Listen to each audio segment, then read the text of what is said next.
Well, friends, in my 37 years of commissioned service, of defense service in the Indian Army, posted at various places, I can say that I never got a chance to vote because my vote was not made where I was posted.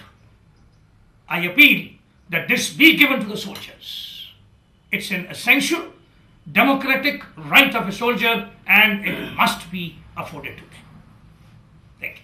मिले मुझे मेरा नाम देवीदयाल है। मैं army से हवलदार rank से retire हुआ हूँ।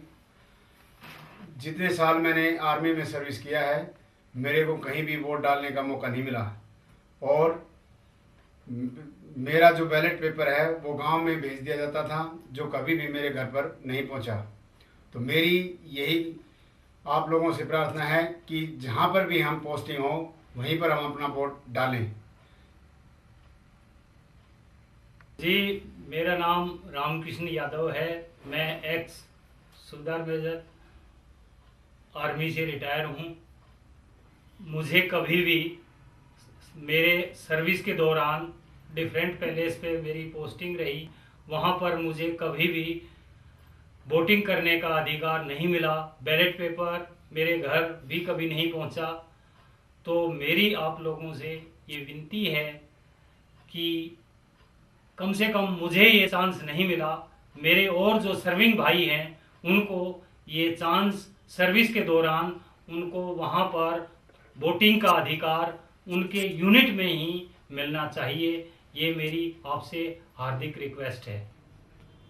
मैं subedar major honorary lieutenant Kameshwar Pandey 32 साल फौज में सर्विस करके अभी अपनी रिटायर्ड लाइफ बिता रहा हूँ।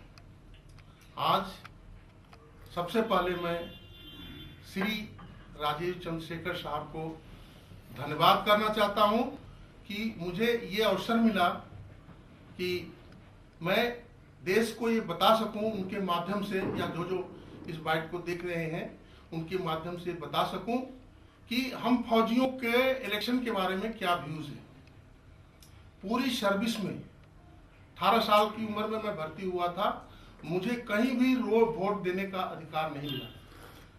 बैलेट पेपर के लिए हम तड़पते रहे, न तो बैलेट पेपर टाइम पर आया तो टाइम पर पहुंचा नहीं दिया मैंने।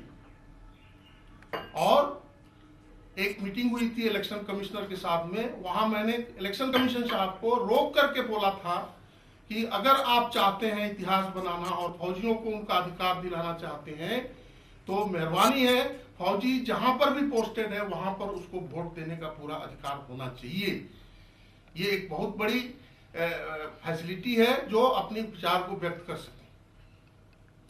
तो जो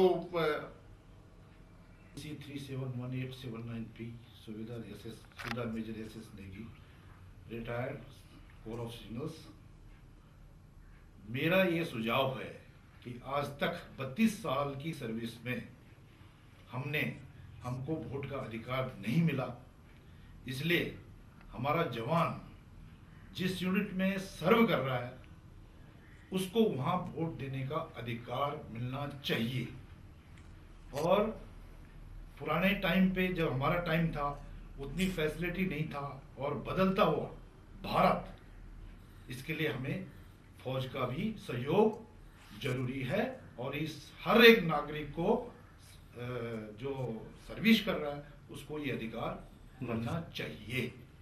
मैं अशोक कुमार दुबे, रिटायर्ड सूबेदार measure from corps of engineers, यह विचार रखता हूं कि सर्विस के दौरान भी फौजियों को वोट देने का राइट मिलना चाहिए, क्योंकि वो भी हिंदुस्तान के नागरिक हैं और हमारे संविधान में हिंदुस्तान के सभी नागरिकों को वोटिंग राइट दिया गया है जो भी वयस्क हैं।